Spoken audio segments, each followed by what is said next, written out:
Shalom, all praises to Yahweh by Shem Yahushua, double honors to the apostles and the elders that rule well, and peace and blessings to you brothers out there that's kicking his word in sincerity and truth.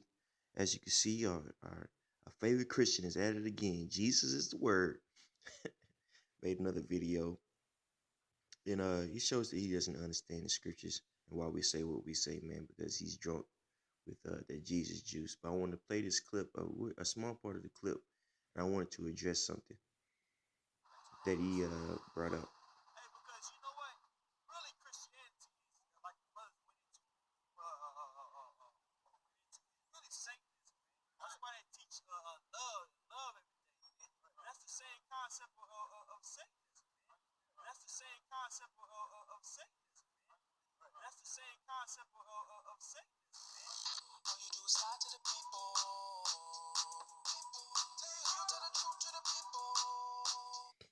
Right there. See, now Christians don't understand what we're saying. See, they don't have the knowledge of the Yahweh by Shem Yahushua. You know, first off, because it wasn't given to them. I want to prove that with Matthew 13. This is Matthew 13 and 9. For who had ears to hear, let him hear. See, these Christians, they don't understand what we're saying. You know, when we say Christianity is Satanism because it says love everything, that's going into, we're bringing out the fact that Christianity has a false balance and it allows all these abominations to enter into their belief systems, man. That's why Jesus' word doesn't have anything to say about Catholicism and how it actually implements a whole bunch of different idol pagan customs. You know, the one that comes to my mind is the fish hat that the Catholic priest wears, which comes from Dagon. You see, the pedophilia that runs rampant in Catholicism. You see, the Trinity doctrine. You see, they have nothing to say about. They had nothing to say about these things that's going on. Because they believe that accepting everything equates to love. You know, but love is following the commandments, man. It isn't allowing, freakism to enter into your congregation, man. Case in point, homosexuality, which these Christian churches are allowing uh, to thrive in their churches, right?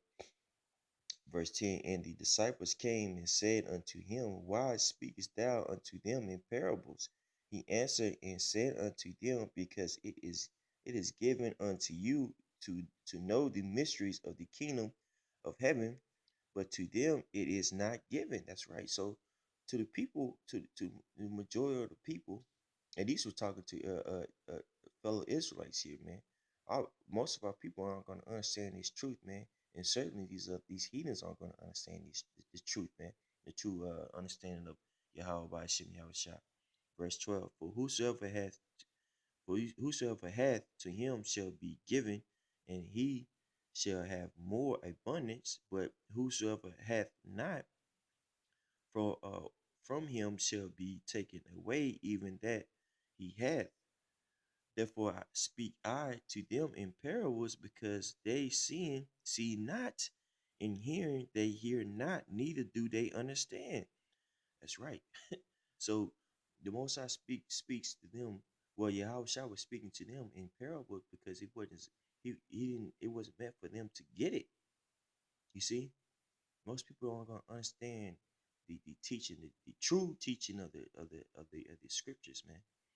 And in them is fulfilled the prophecy of Isaiah, which saith, by hearing ye shall hear and shall not understand, and seeing ye shall see and shall not perceive.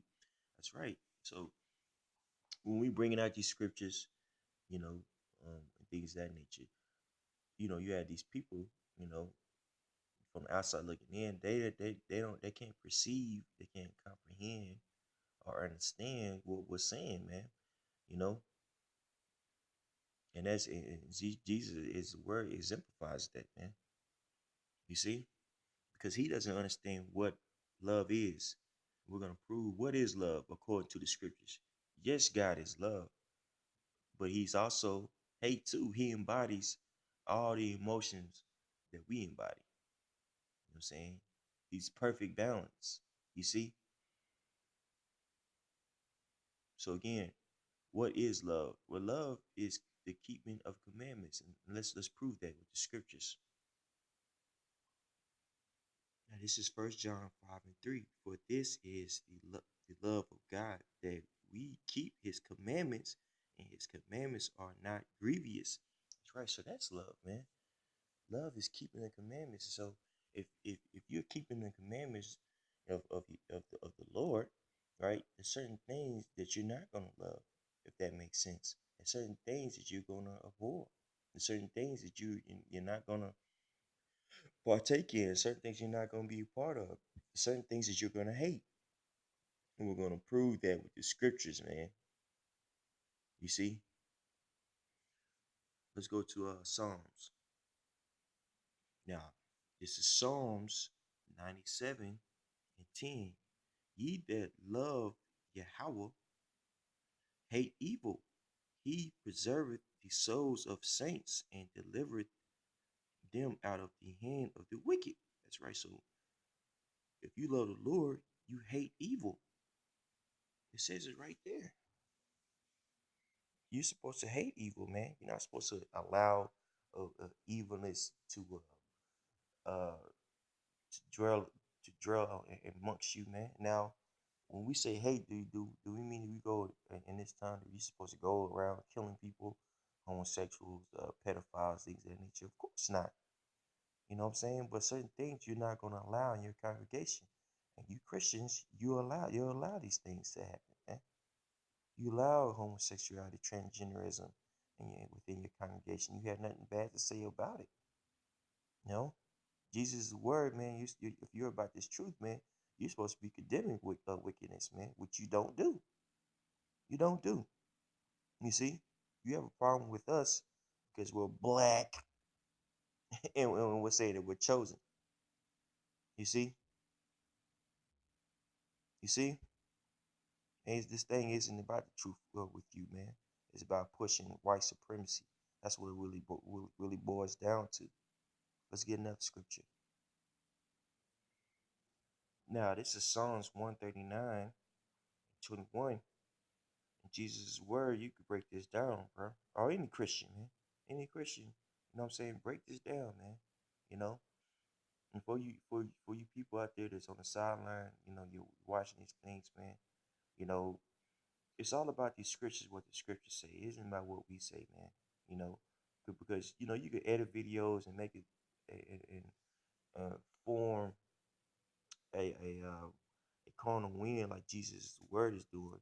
But what do the scriptures say? You see, what do the scriptures say? And it's showing what we're going into. What I'm trying to convey today is God's not all about love. God is about in order. You know,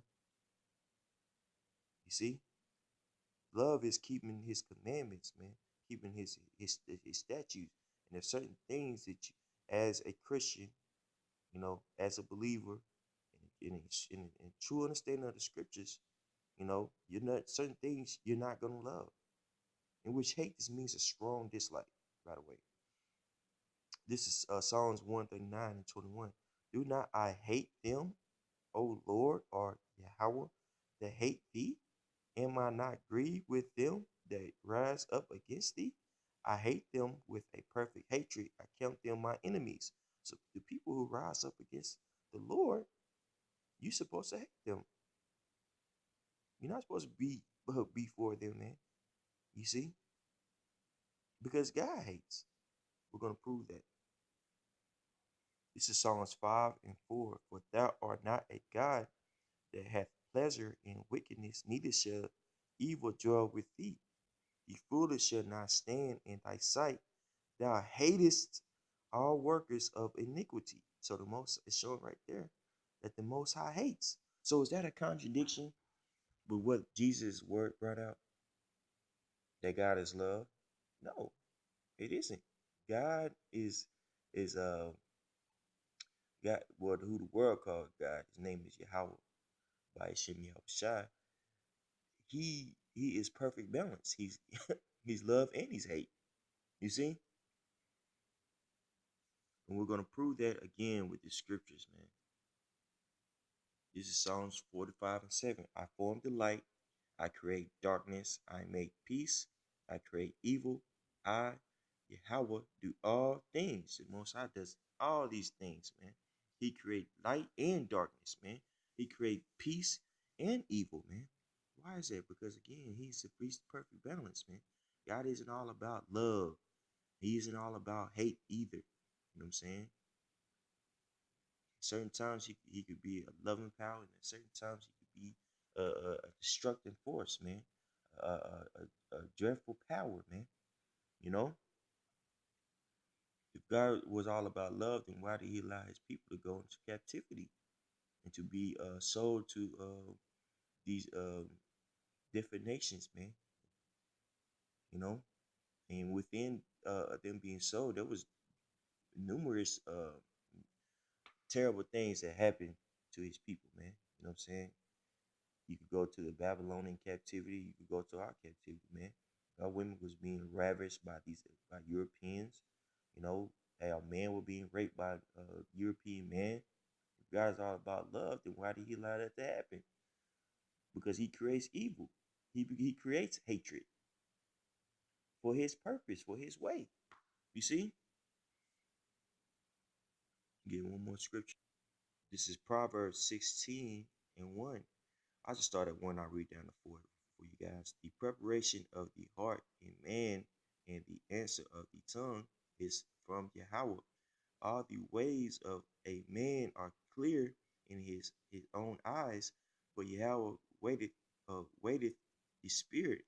Commit thy works unto Yahweh, and thy thoughts shall be established. Yahweh hath made all things for himself, yea, even the wicked for the day of evil. That's right. So the Most High has made the wicked for the day of evil, man, to execute out His purpose, His will, man, His way. You see? And if you're in these mortal flesh, man, you're not in the spirit, you're not going to understand this, man. You know? The Most High isn't all about love, man. He's a man of war. Also, let's prove that. This is Exodus 15:3. Yahweh is a man of war. Yahweh is his name. The Most High is a man of war, man. You see? So what are we proving here? The Most High isn't all about love. The Most High is about balance. That's why he says that there's a time for everything in Ecclesiastes, man. You see? And you, as a potential man of the Lord, you have to know what is good and what is bad and execute judgment. Not having a reprobate mind and allowing everything. You know, that's why we read Romans, the first chapter, starting around 20, verse 20, last night, man. You see, with who the world called Jesus and that concept of love, man, except which equates to tolerance. You know, it allows Christianity has allowed idol worship to enter into the congregation. With the idol worship enter into that congregation, death has entered into this congregation. You see, most times not dealing with modern Christianity, bro. You see, so let's get this in Ecclesiastes, and then we'll wrap it up. We'll just start from the top. Ecclesiastes 3:1. To everything there is a season and a time to every purpose under the sun, under the heaven. A time to be born, a time to die, a time to plant, a time to pluck up that which is planted, a time to kill, a time to heal, a time to break down, a time to build up, a time to weep, a time to laugh, a time to mourn, a time to dance, a time to cast away stones, a time to gather stones together, a time to embrace, a time to refrain from embracing. That's right. A time to get and a time to lose. A time to keep and a time to cast away. A time to rend and a time to sow. A time to keep silence and a time to speak. A time to love and a time to hate. Let's read that again, verse 8. A time to love and a time to hate. So that a time to war and a time of peace. That's right, man. So as a man of the Lord here at GMS, we understand we believe that we're men of the Lord because we had a true understanding of the Lord of Yahweh by Shah. You know, we understand that there's time for everything. You know what I'm saying? There's a time for love and there's a time for hate. You know, you have to understand balance. You have to know who to give your love to, and you have to know who to give your hate to. You see? And the Most High exemplifies that with his actions. He has certain people that he um considered his own, his select people, and you have some people that he counts as spittle. And that's how we're supposed to operate, man. You know, with that balance. You see, so it's easy to pull out one scripture and run with it, man. But this thing is about balance and understanding and teaching the true, the full understanding of the scriptures, man. Not fluff, not something that's gonna make you feel good, man. But edifying, something that's gonna be edifying, and something that's for uh the congregation of Israel, bro. Not for everybody. All praise to Yahweh Hashem Yahushua, double honors to the apostles and the elders that rule well. Peace and blessing to you brothers out there. Just kicking his words to say the truth. Shalom.